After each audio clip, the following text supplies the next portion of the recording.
Hello, good afternoon, how are you? Hello. How many people we have here from Finland? Okay, so I can speak Finnish.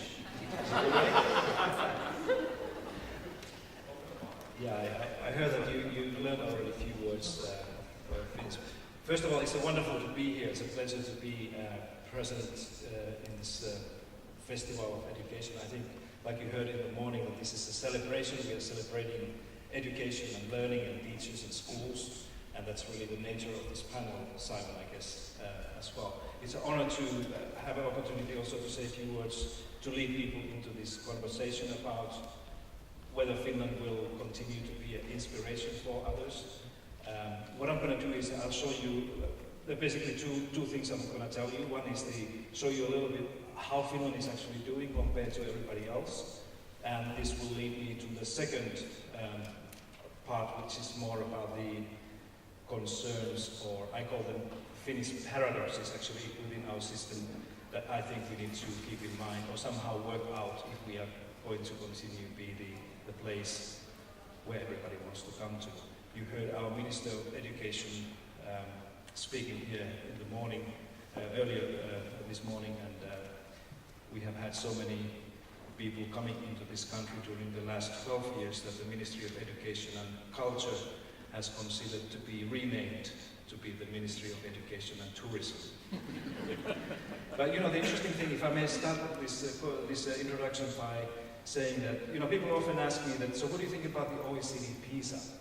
And for those who don't know what the OECD PISA is, it's the study that the OECD has done now for the last 12 years, every 3 years, studying what the 15-year-olds can do in math and reading and science, and then publish this data, and basically we now know how the different countries compare in these areas. But people often ask this question, do you think that the PISA is a good thing or bad thing? And for the Finns, I think the answer is that without the OECD PISA, first of all, this festival would never happen here. This would probably take place in Stockholm, or Oslo, or somewhere else. But without the OECD PISA, it's simple like this, that people wouldn't really know what all these wonderful things about the relationships and other things that Finland has been doing. Or the Singapore. This is another thing, that Singapore would have remained in the shadow, or Canada, with the Canadians here, is the same thing. So one thing that the OECD PISA has brought about is that we know much more about how countries compare and how they do, not only in math and reading and science, but also in many, many other aspects of education. Now that's a kind of interesting thing. But then the other side of the PISA is that there are some things that people do not like that much. And one is that the PISA has almost become like an international beauty contest, yeah, where the countries are competing how beautiful, how great they are, and we often forget that this is all about children and teaching and learning and all these things that Simon beautifully framed earlier for us for the future. What do we need by the future?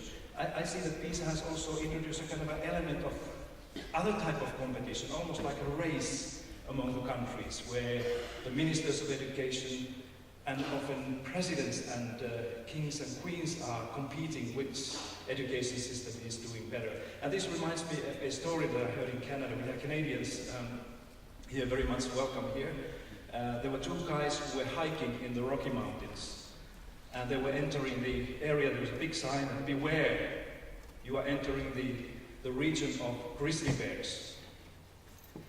And the other guy took his backpack off and took his hiking boots off and put the running shoes instead. When the fellow said that, but do you think that you can really run faster than the grizzly bear? And he said, no, but I'm going to run faster than you. And this is sometimes the case in the PISA and these other competitions, that we are seeing too much of a competition. Okay, let me show you a couple of things here. First of all, I think we need to keep in mind, like our minister was saying, that Finland is still, after all these years, among these what I call the big five of successful education systems. Okay? And I'm going to show you some things that hopefully illustrate this one. This is my favorite kind of a form of presenting the so-called OECD PISA results. I'm not going to speak about the league tables, how high countries are doing or where they are, but I'm going to show you how in different education systems around the world, the quality of education in terms of how much kids are learning what they're supposed to learn in math and reading and science, and how equitable, how even or fair the education system is. This is very much what you heard from our minister previously. So you see that the equity is here in a horizontal line, and then the quality or learning outcomes are in a vertical line. Okay? And this little dot here, this represents the international average of these two things. And now if we ask a question, so how are the countries or different education systems doing in terms of how equitable or fair they are in terms of helping everybody to be successful, and how high the learning outcomes are, the image is fairly interesting. So you will see that this is where England is, or United Kingdom. Actually, there are the four parts of the United Kingdom here. So it's very close to the OECD, the international average. United States is very similar. And this is a kind of a surprising thing, because people often think that the United States is a failing and broken system where quality and equity have disappeared, but that's not true. This is where Canada is. Again, all the Canadian provinces and regions are there. And Sweden and all the rest of the OECD countries are right there. And you immediately see something interesting, that there's not, these flags are not all over the place there. But there seems to be a kind of a somehow link between the equity and quality. And for me, Simon, this is one of the most interesting OECD findings during these 12 years, is that we only now understand that the most successful education systems here, South Korea, Japan, Estonia, and Canada, they also have the very high equity together with the learning outcomes. But now you're looking at the Finnish flag. And for those who are not Finns, this is a question for you. Do you know how Finnish flag looks like? I'll give you a hint. It's the most beautiful flag in the world. Doesn't help too much, okay? Look at this. This is where Finland was. Our minister was speaking about the 50th anniversary 50 years ago, when we started this journey of building this comprehensive basic school. This is where Finland was 50 years ago. Huge issue with equity or inequality in the system, and the quality was not there. And this is what has happened during the last 50 years, okay? So we have traveled a long way and went all the way to what people often call heaven. Yeah? Heaven is where quality and equity, the high quality and high equity meet. And that's why, we need to keep in mind that we are still there, although the things have not as they used to be 10 years ago or 5 years ago, but Finland is still one of those 5 education systems in heaven where both quality and equity are high. And this is how the OECD, for example, requires that the high-performing or successful education system should be. And here are the usual suspects: Shanghai, Singapore, and Hong Kong. None of these are members of the OECD, so that's why they are often left away. But look at Singapore and Shanghai, that are often used as a kind of a benchmarks for successful education system. And Pak T is here from Singapore, and you can probably say something about the challenge of inequity in the Singapore, and particularly Shanghai education system. But my point here is that Finland is one of those 5 successful high-performing systems still. So we are looking at quality and equity, and we also have to look at the efficiency. We are asking how the country is doing. In other words, how the money and resources are spent. And this is where the countries, the OECD countries and countries in the world are very different. Okay? The OECD, for example, assumes that before you can call yourself a successful or high-performing school system, you have to use your resources mindfully. Okay? So in other words, we have to take a look at how much money and time and other resources systems are spending. And I'm going to show you the same thing here. You will see that the cost per student will increase when you move from left to right, and the learning outcomes are, again, as measured by PISA here, as you saw before. And here are some of the countries, some of the OECD countries that you will see. I think there are actually all of them there, that you will see, again, the kind of an interesting correlation, but now the other way around. That it seems to be that more money the education system spend per student, the worse the results are. Okay? But you couldn't conclude, and you couldn't tell your education minister now that let's cut the education budgets, because it seems to be that less money we spend, the results get higher. But this only shows that the money is not often the kind of a solution. The more money we spend per student, that the results would be good. Take a look at Finland here again. You will see that the results, learning results are like in South Korea, Japan, Canada, and Finland, and the cost is kind of a reasonable. Okay? So this is a very important thing. If Finland was here, then it would mean that we are spending a lot of money per student, and the efficiency would not be necessarily there. This is Luxembourg. Luxembourg is actually here, but I couldn't fit it in the chart. It's by far the most expensive education system in the world if you look at the per pupil spending. Okay? And now let me move very quickly to the paradoxes. And these are kind of interesting, and I hope that this is also a little bit of wake-up call for Finland. And I know that the Finns very well know these things, but if you put this in the form of paradoxes, these three paradoxes raise very interesting questions for the Finns and for the rest of the world who have been looking at what Finland is doing. The first one is that we seem to have large, or actually huge, inequalities within the system that is the most equitable in the world. So equity and equality are different terms. Equity refers to the fact that, like Minister was saying, that the student's family background, the socio-economic background doesn't mean that much in Finland. Okay? But within the system, we have huge inequalities at the same time. Okay? And this is one of those things that Finns are for sure paying attention to now, but we need to find a way how to work this thing out in the future. Okay? Let's look at the top 10 OECD countries, and this is a kind of a league table stuff that I'm not so big fan of, but I can prevent myself from doing this. Here you see that the top 10 OECD countries or their education systems in the 2012 OECD PISA. So you will see that there's Korea, Japan, Finland is number 3, Estonia, Canada, this is the Netherlands, Denmark, Poland, and Australia and New Zealand. So this is the kind of an OECD top 10 in the last OECD PISA if you combine all the math and reading and science, okay? So it's, Finland is doing fairly well. Let's look at the girls, and let's ask a question. If all Finnish pupils were like Finnish girls are, it's an interesting thing, because in most of the OECD countries, boys are doing better in math and science, and girls are doing better in reading, but not in Finland, okay? So take a look at this. So if all Finnish students were girls, okay? So let's remove all the boys from the school system and replace them with the Finnish girls. Finland would be number 1 in the world. No? We would be better than any of those other OECD countries if only our boys were doing equally well as girls. Okay? And not if they were doing equally well in these same subjects that most OECD countries find boys doing better in math and science. Okay?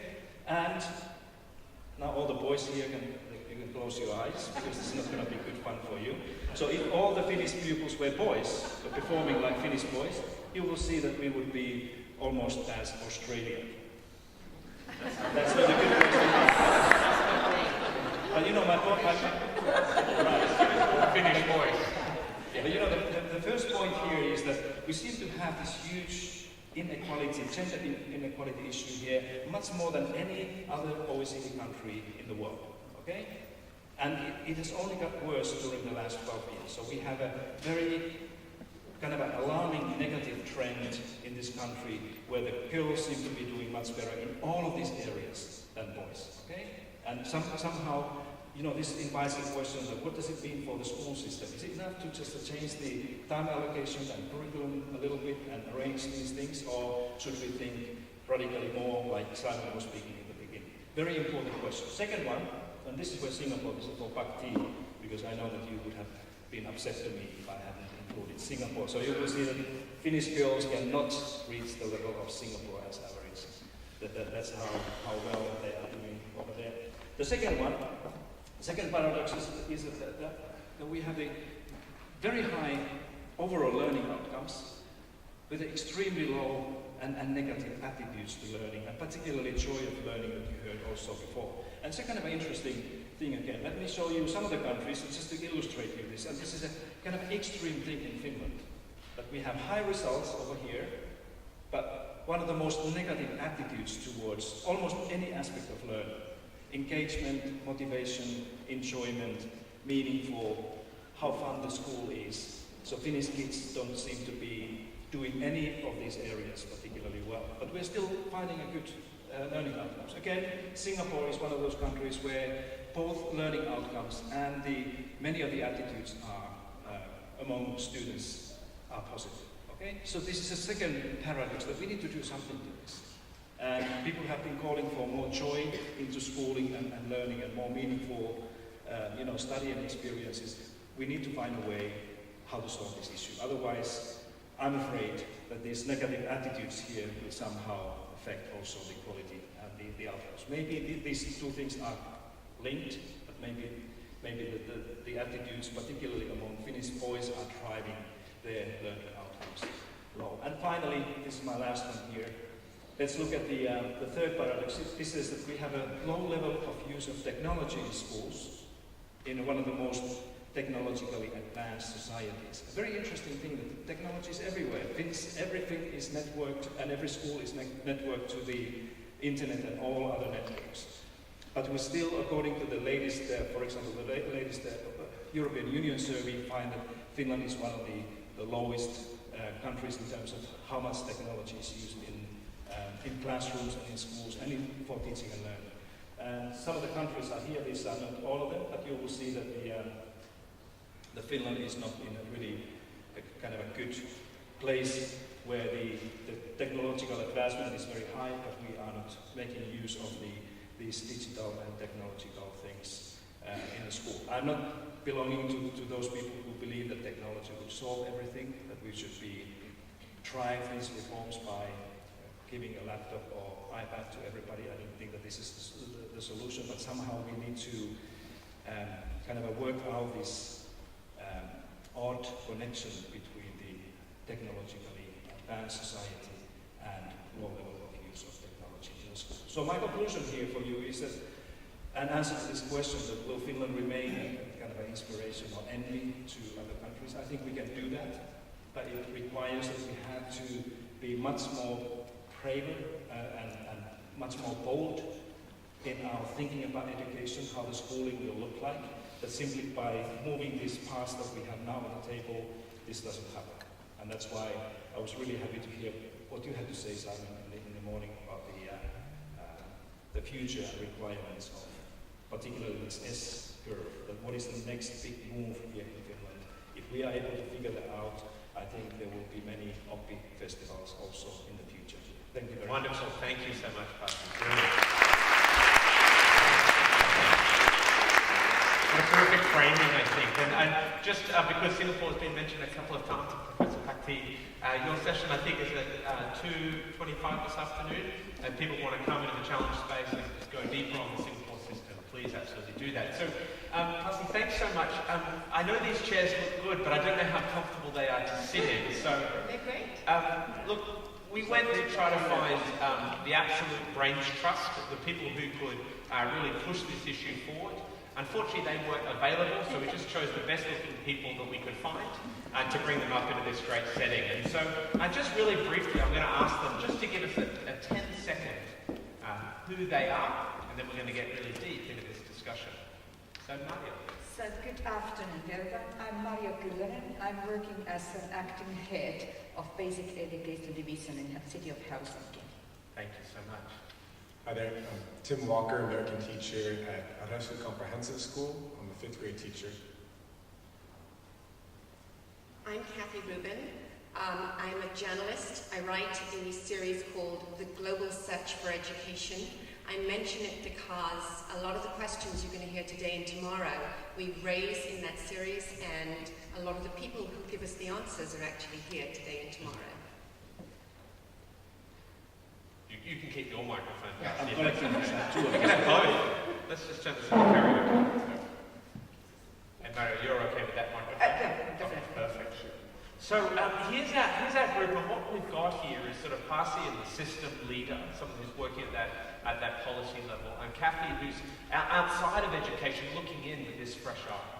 And we've got Tim, the practitioner, on the ground, but he comes with a particular perspective, having worked both in the US and in the Finnish system. And finally, Mario, at that district level, that thinking about school leadership and regional or cluster leadership. And so I think we're going to be well served by these different perspectives. I had a great tweet that came over from Oliver. Oliver, where are you, my friend? Thanks so much. Oliver said this. He said, could do, Simon, with defining what we mean by success and results. And obviously there was some assumptions in the very useful analysis of Pasi, which is sort of using this OECD data, not the be-all and end-all, but a useful way to look at different systems. But Kathy, I wanted to turn to you and say, you know, is this the definition of success? Or in your work and your discussions, do we need to look beyond PISA in judging successful systems? Well, I think the important thing to remember is that PISA is a test. It tests 3 particular areas, and it gives us information that everyone can use. I've been focusing a lot in the last few weeks on entrepreneurship and innovation. And I'm going to share a little bit of my research here today. And can I ask a question at the end? Because that's what I do. Is that okay? I think that'd be fine. You'll do it anyway if I say no. So. Entrepreneurship and innovation. Now, each is often a part of the other. Being an entrepreneur is about doing. So I think a question in terms of how do we, what is the definition of success? Children are growing up in a world that's much more about being a self-starter. So let me ask the question, Pasi, anyone. Are Finnish students prepared to handle unstructured projects? Because very often with entrepreneurship, that's where you'll find yourself. So coming into that, so what I'm going to do is take that question and say, I think almost it's not a fourth paradox, but it's a fourth lens in which we can ask, what is, in all of us terms, the definition of success? And is Finnish system, is it doing well on old metrics, or are there some new metrics that we also need to consider? So what we're going to do is, Kathy, I'm going to raise that question, we're going to hit that multiple times, but just so we get to know you, Tim, I'm assuming the US system didn't throw you out.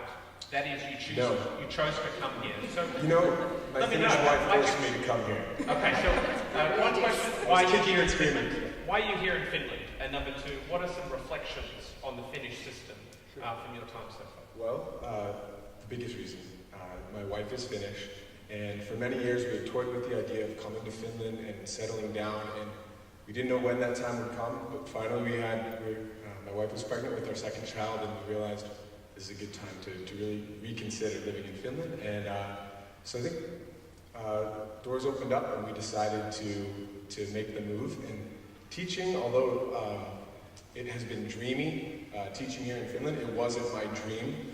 I think oftentimes when people hear that I'm teaching in Finland, also I'm blogging at taught-by-finland.com. And when oftentimes people ask, so why did you come to teach? I didn't really come to teach here. I'm really happy to teach you, but I didn't come to teach you. So, anyway, here to live with my family of 4. Great. So, I'm not sure when you've each found when you travel for a while, you can sort of look back on your own context with fresh eyes. You understand who you are, what your country's like. And I know I found that being away from Australia for 5 years. But you also bring a unique perspective in the new context. You see fresh things, and so. What are 1 or 2 reflections about the Finnish system of your time? So? Definitely. I think for me, when I was most fresh here in the system was my first week of school, which was mid-August. And right away, I was amazed by the independence of Finnish children and Finnish teachers, but I'll start first with Finnish students. So coming into the year, I think every teacher has a vision for how they want to begin the year. And I know for me, in the US at least, when you're an elementary school teacher, you're taught that, okay, you want to go over the basic routines in the beginning of the year. Make sure that kids know how to walk in a line in the hall, and make sure that kids know how to use the bathroom correctly, that there's a system in place. What I realize is that that's totally obsolete here. And my kids, since first grade, really haven't been walking in straight, quiet lines through the hallways. They're often commuting on their own, and then also in terms of using the bathroom, there are these built-in breaks after each 45-minute lesson, so they're taking care of themselves. And we don't need to establish a system. So for me, it was this really fresh way of being independent that I was seeing students really exercise freedom, and I was seeing a structure that really allowed students to act a lot more freely and then develop that important agency. And the same goes for teachers here in Finland, where I see that they're able to really have a lot of freedom, but also they run with that freedom. So they have the freedom to interpret the curriculum. They don't. You really don't see I don't know if you've heard of this, in the US it's big, teacher-proof curriculum. You know, you can, you really can't mess it up. That's what it's supposed to be, where it tells you what you need to do. So first you raise your hand, and then you, say the learning target. And so you don't see that. You don't see that here in Finland. Teachers really are trusted to make decisions and be professional. And also, just another example too, with teachers being independent here. Teachers in Finland are expected to do a couple hours of co-planning each week, but they're not told exactly how to fulfill those hours. They really need to take the initiative to take care of those things. So independence, really big, yeah? No, yeah, I was doing some active listening. Okay, great. If you don't mind, just the other thing that really struck me right away in the first week was this emphasis on well-being, which I know, because I'm a blogger and also active on Twitter. American teachers, and not just American teachers, but all over the world, teachers are really hungry for the kind of well-being that Finnish schools offer here. And so when I shared that I get to have a 15-minute break after a 45-minute lesson, teachers in the US, oh, that's amazing. But what I found out was that this is really in place, really for primarily for the benefit of the children and making sure that they have time to get a breath of fresh air, move around, and then come back into the classroom. But it also benefits teachers too. And also, when you look at the number of hours that Finnish teachers are teaching and students here are learning in schools, it's heavily reduced. And so that means that there's more time for choice, that there's more time for students to play and pursue their interests. And those are really important things that students and educators around the world are sorely missing. Thanks for those insights. So, this real, I talked earlier about a human-shaped learning. It's sort of a platform of human connections. Learning is a human activity. Actually, we can't learn for more than 45 minutes at a time very easily. So you've got some real, I think, the platform of a human connection here that could be the basis of your own S-curve where you're heading next. Just really briefly, 30 seconds response to Kathy's deeper question. Can Finnish students handle unstructured tasks? Definitely, without a doubt. I would say that really when I compare how, self-directed American students are with Finnish students, it's very different. So, quick example, my 5th grade students really wanted to do this bake sale to raise money for camp school, which is new to me. But anyway, they wanted to do this bake sale, and I, with many things, with many, extra responsibilities, you're like, I don't know if I really want to do this. But they were committed to making it work, and so I really let them go. I told them that I would sort of hang back a little bit, and that they would really take care of the planning and really make it happen on their own. And they blew me away. We had a very successful bake sale, and really the only thing that I did was I just encouraged them, I supervised them, and one thing to note was that it was really the girls that were driving that bake sale. And I'm not joking. So I think what Pasi was saying too, that paradox is also something that I'm really thoughtful about. Thank you. Mario, thank you for waiting to come to your richness of insights here. What I'd love to do is to maybe pick up one of the paradoxes, and on technology particularly. And I know you think deeply about the future of school. You have a PhD in the topic, which you successfully defended. Well done. And you're thinking about how does technology and pedagogy come together. So, if we were to move in the direction, as Pasi sort of challenged us, of how does a technologically rich Finland find ways for technology to really enhance learning, what guidance would you give Finland as it heads off in that direction? Actually, how I see the change or the challenge for change is that technology or the digitalization of our environment is not the answer. They are the tools, and they are more ubiquitous than the tools that we used to use in our schools. So the key elements for the change, for the sustainable change and for the successful change, I would mention three things. One is the learning environment, how it's designed, and including all the digital solutions. And then including how the desks and the chairs and tables are designed. we still, unfortunately, see the same picture of the school, of the design of the classroom that was in the 1800s, designed for the industrial society. So that's one thing. The second and very important thing is how do we design what kind of learning environment we have, and what is the culture of the school and the pedagogical solutions that we are using in our schools and in the everyday teaching task. And that, I think that's one of the most important things to make it different, to make the difference. And the third thing is the leadership, how the schools are structured and how they are led. I think the leaders are the key elements for the sustainable change. And then the technology, it's just came, we have to use more technology. That's definitely the fact, but we do not make the change or the difference just replacing the blackboard and chalk with the iPads. Okay, thank you. Kathy, you want to comment? I have a question about that. I'm going to share an experience as a parent now. My husband was a technology pioneer, and the little video that you showed earlier, Simon, I love that. That's me and my husband.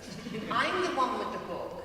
He's the one texting or emailing me to let me know he's ready for dinner. So that's my household. I mean, just imagine that kind of a household. 10, 15 years ago, our arguments about the fact, we had a lot of arguments about the fact that technology was their medium. This was going to be theirs. This was going to be how they learned. This was going to be how they read. This was going to be everything to them. Of course, I completely disagreed. I thought he was a complete nut. But I watched my son read for the first time on a CD-ROM, having completely failed to get him to read as a mother with a book every single evening. So, being that this is their medium, and Finland is new to technology in terms of the amount you've done here, how do you handle students coming to a classroom that already knows so much, and perhaps teachers, I'm not saying all teachers, maybe older teachers versus younger teachers, although I've met as many older teachers that are familiar with technology as younger. How do you handle the professional development of teachers to bring them up to speed with these young people that are just into the next piece of technology before I know how to spell it? So, yeah, well, you hit the point, because the technology, it's changing so rapidly, and it's developing so rapidly. So we can't just handle it with in-service training with our teachers. And well, we have this kind of concept, or Professor Kulonka has put this concept of flipped classroom, where the teacher can also be a learner, and a pupil, they can be teachers. So it's kind of change of the concept of learning. How do we see learning happens in our classrooms? It's not the teacher that knows everything. We can also co-learn with our pupils, and that's quite a radical change in our thinking. Okay, thanks so much. So, I've heard here that absolutely, if we're going to go down the path of thinking about technology, Mario, here you're saying, well, let's first think about learning design, Yes. space design, pedagogy, and then the technology comes in and around it. Also, because of the fast-moving pace of technology, how do you actually keep schools agile, adopting new ones as they come, working out what's working for learning, what's not, almost sort of these lean startup approaches, if you like, in schools, testing what's working, thinking about what's moving forward.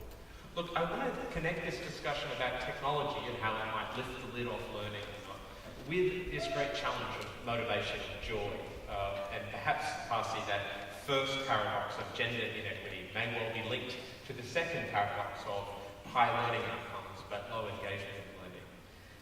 Pasi, maybe I could turn to you first. How should we think about the nature of this problem?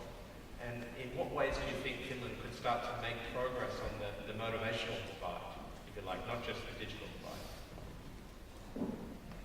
Yeah, this is a great question. I think what is not necessarily the best way to try to work this out is to approach this problem that I see a problem through the asking that how can we enhance motivation.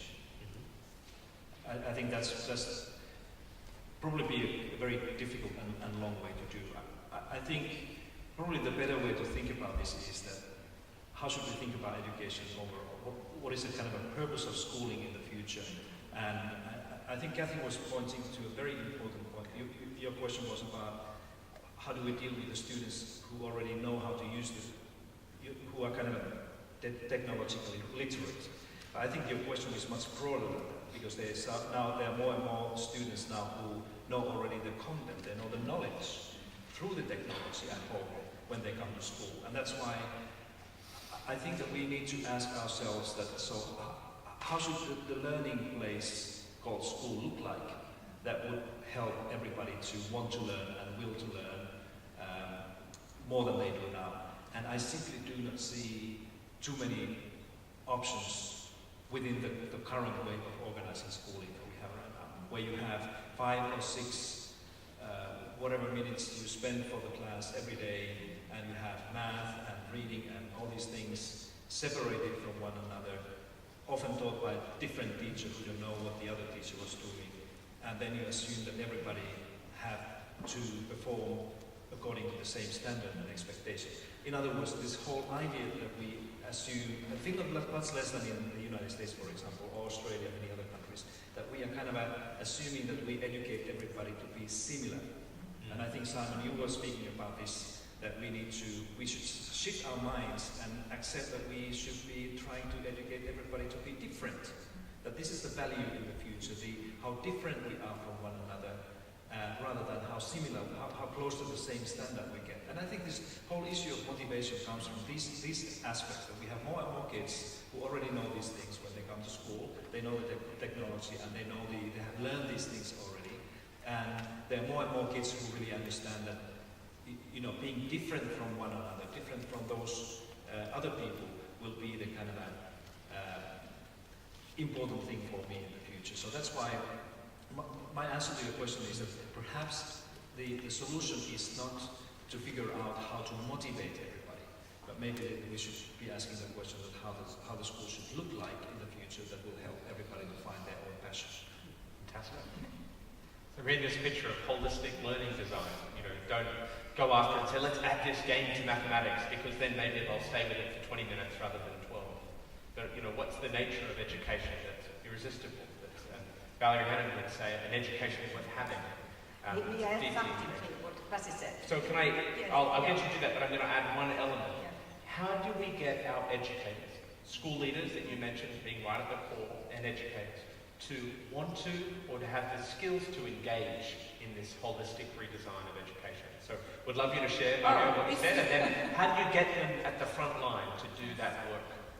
I think it's the question of leading the leaders, and us as administrators, we really should take good care of our leaders and have a joint discussion. In Helsinki, I think our leaders have noticed, or they are aware of this need of change in the school environment, and have seen beautiful examples in our school, how the whole system or the school culture and the learning environment has changed when the leaders have the knowledge and the understanding how to change the conditions and the set or the design of how the school is functioning. But the thing I'd like to have added to Pasi's what Pasi said is that I agree with you that we shouldn't think that the pupils or the people in the future should be similar. They are different, but then we also have to take care of the collaboration and that we do not raise individuals, but we are what we are doing in the school. We are upbringing a community of different people that are working together for the beneficial of our future society. Thank you. Sorry to take that. I think that's a Sure. very important point, collaboration. Do you want to build on that, Kathy? Well, just to say that, I'm gonna go again, going back to my studies on entrepreneurship and innovation, students are self-starters. They have got to figure out, why they're unique and what is unique about them. But we know that successful entrepreneurship and innovation comes from groups of people working well together. So, the studies show that over and over again. Collaboration is key. Teaching students to collaborate, to work together. 10 minds are always better than one on an idea. So it is about making them individual, but it's also about them learning to work in teams. Really interesting. And, these 21st century skills, Kathy, that you've been writing about in Huffington Post blogs and other things, the nature of how to develop these, and one of the things we talked about briefly is the need to model them. Yeah. That actually, if you want your students to be collaborative problem solvers, entrepreneurial, then our school environments, our cultures themselves must, without explicitly teaching it, actually model teachers as collaborators, teachers as entrepreneurs, teachers as problem solvers. Tim, I want to turn to you. You come from a system that's jokingly talked about as having, a pretty average education system, and you've also got one of the most creative, dynamic economies on the planet. This strange paradox, if you like, in Parsi's language of the American system. As Finland looks to the future and has a moment maybe similar to the 1960s, where they came together around a vision, this sense that this is our burning desire for education, in a sense there's an inflection point happening again. What can they learn from America? Question. Well, what Pasi has taught me, which I find really interesting, a lot of the innovation in Finnish teaching methods has come from the U.S., so that surprised me. It surprised a lot of educators. One thing, Simon, you said earlier, relationships, and correct me if I'm wrong, relationships is the killer app of learning. Is that right? I think I might have. Okay. Yeah, who knows? I think you said that. A lot. So, for me, when I heard that, I said, amen. So, I know in the U.S., for whatever reason, we really put a heavy premium on relationships in the classroom. And I've been surprised, coming to Finland, I've seen a lot of high-achieving students. I see teachers who are really effective in teaching students academics. But what I've noticed is that there isn't the same emphasis on developing students relationally, and so building that team sort of mindset that Kathy was referring to. And so I think the U.S., right now in U.S. education, there are a few different models, but there's one model called the responsive classroom approach, which basically teaches kids to care about each other, to care about themselves, and to care about the world. And when I hear that there isn't so much joy in Finnish schools, or maybe engagement, I think a lot of that has to do with relationships. I think that if Finland was to really invest in the teacher-student rapport, to invest in classroom culture, and say that, hey, the social curriculum is also important, so academic curriculum is important, but also the social curriculum is important, then I think then we would really start to see a lot more joy in the classrooms, a lot more engagement. I had one, just really briefly, I had one student say, I've tried different things this year. I've tried to sort of bring some of the ways that I've learned to connect with students to the Finnish system. And one student said to me, which I was really touched by, he said he's been in the Finnish system for a few years, and he was just saying that I really am excited, about this ethics class. Like, there's something about the way that we learn together, where it just feels like we're doing it together as a team, that really gets me excited. And I was really happy to hear that. And then another student, when he heard that, he also thought, yeah, I agree. And those are two boys. So I'm really optimistic that if Finnish education really emphasizes relationships, I think good things will happen. Interesting. Pasi, I want to turn to you. Someone once said to me that the system's not broken, it's delivering exactly what it's designed to do. So why is the system currently operating designed to fail boys? What's going on? I'm not the expert on boys. I know much more about girls. You spend more time studying girls, probably, but as far as we know, you've got a black chromosome. I think you probably have to ask this from somebody who is doing a daily work in the school and sees these things. But I think it's probably all getting back to what we have already been talking about. That there's simply somehow the boys probably require a little bit different challenge. They probably require a little bit different caring in a school. They probably need a little bit much more support in this relationship issue to make sure that they are able to communicate and learn from one another. But this is a new thing for me to this data that I showed to you, and this really is getting worse. But I do think that we probably have this whole motivation issue in Finland, and probably much big part of the concern that we have now of these declining PISA results and others. Perhaps this is primarily a boy issue. Maybe we should be asking that how should we help our adolescent boys to do better and find schooling more enjoyable and meaningful and interesting than asking the question that how do we make the school overall good? Because you saw that the girls, if all the Finns were girls, we would be number one in the world. Okay? So now the question should be that, so what can we learn from the girls in our school system that would help our boys also perform in a similar way? But answer to your question is that I simply don't know. Okay. I just have a thought, actually. One of the things that, a study I looked at recently indicated that role models are very, very important in the classroom. If we could get more female teachers into the classroom to teach math and science, that might actually motivate students, girl students. And this is in other countries, not Finland. Finland doesn't have that problem. So I just wonder if you need more men. So I'm just wondering, I don't know what your split is in terms of, successful business people or successful teachers, but role models are very, very important.